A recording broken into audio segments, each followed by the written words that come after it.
Okay, so picture this. You've just come off a brutal presidential campaign. Brutal. And, yeah, you lose. Yeah. What do you do? I mean, what's next? Exactly. If you're Kamala Harris, you give this concession speech that has everyone talking, and for good reason. Yeah. We're diving deep on this speech today. Absolutely. And to do it, we're using all sorts of sources.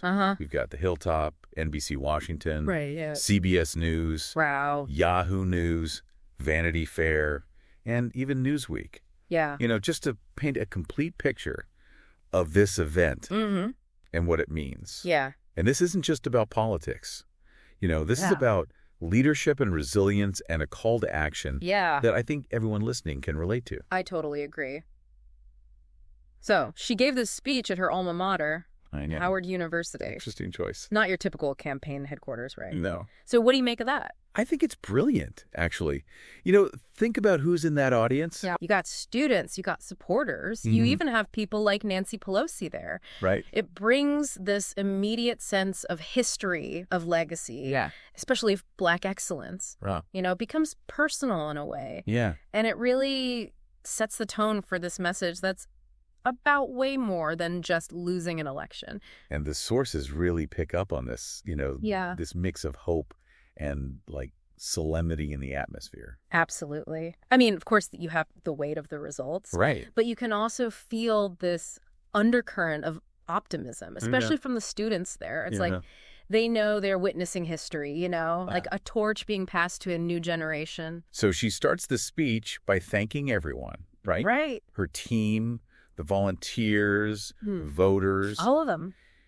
And she really drives home the point that this wasn't just her campaign. Right. It was everyone's. It was a collective. Exactly. Yeah. Why is that so important to say in a concession speech? I think it's crucial, especially for someone like her, you know, who made history as the first woman VP. Right. It acknowledges that progress, real progress, doesn't happen because of just one person. It's built on the work of countless other people. Yeah.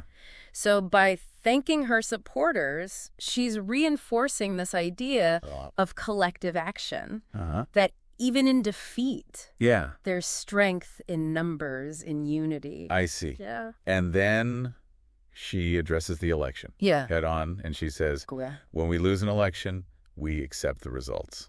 Now, this is 2024. Right. Things have been pretty volatile. Yeah, politically. Very much so. Do you think that statement hit differently? Yeah. Than it might have a few years ago? You're right. Absolutely. In a time where, you know, we see challenges to democracy everywhere. Right. Her saying that was like this breath of fresh air. It was like she was reaffirming this basic principle to respect the process, even when you don't get what you want. Yeah. And I think that resonated with a lot of people across the aisle. Interesting. Yeah. So then it's like she shifts gears completely. Rich. She goes from talking about losing the election to talking about this much bigger vision. Okay. And she starts listing all these core values that were at the heart of her campaign. Right. Freedom, opportunity, you know, fairness, dignity for all. Right. What'd you think about that? Well, that's where it gets really interesting. Okay. She goes from conceding to inspiring. It's like this reminder that those values, they're bigger than any one campaign. Right. They're bigger than any election. Yeah. They're the foundation of what she stands for and what she will keep fighting for. So wait, hold on. Yeah. This isn't just her accepting defeat. No, it's more than that, right? Right. It's a call to action disguised as a concession. I like that. It's like she's telling everyone, just because we lost this one, it doesn't mean we give up. Exactly. The fight continues. Exactly. And she does it, you know, with such powerful language. Yeah. What do you think makes it so effective? I think it's because you can feel how much she believes in those values. Yeah. Like you can feel it in every word. Right. It's not just rhetoric, it's genuine conviction.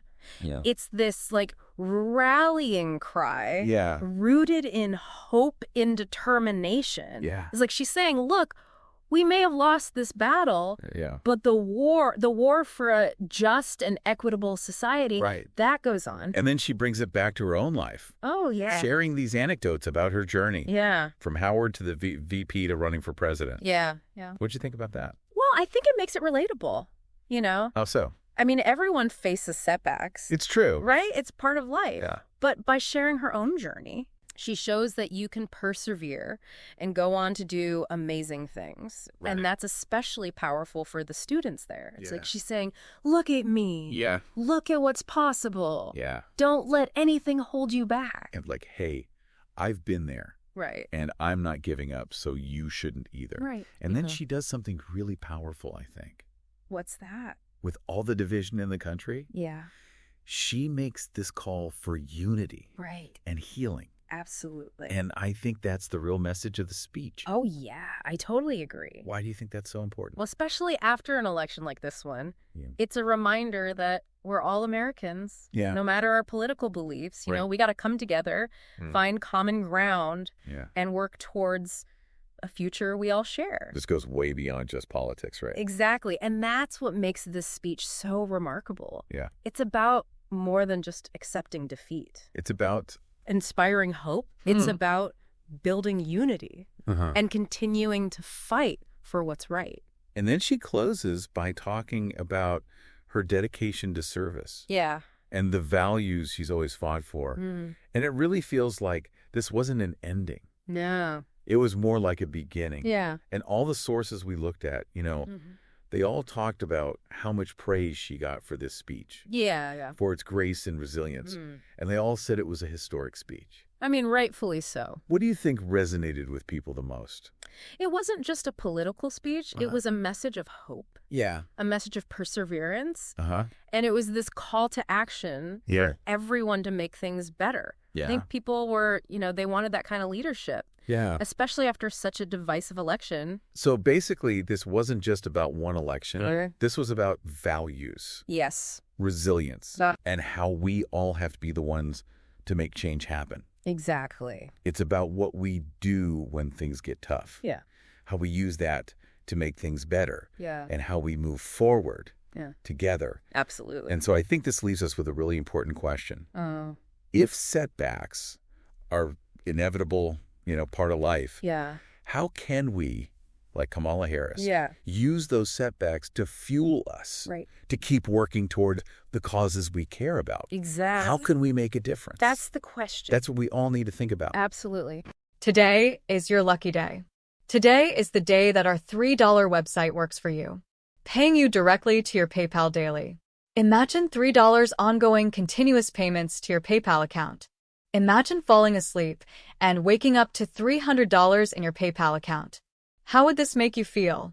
How could this help you? What bills could you pay? What kind of fun could you have? What does that retirement look like now? All for a one-time payment of $3. This website is DFY done for you, fully built and completely hosted, and never stops collecting payments for you. You have spent $3 on coffee on a regular, but that coffee won't help you create multiple streams of income. Click the link below.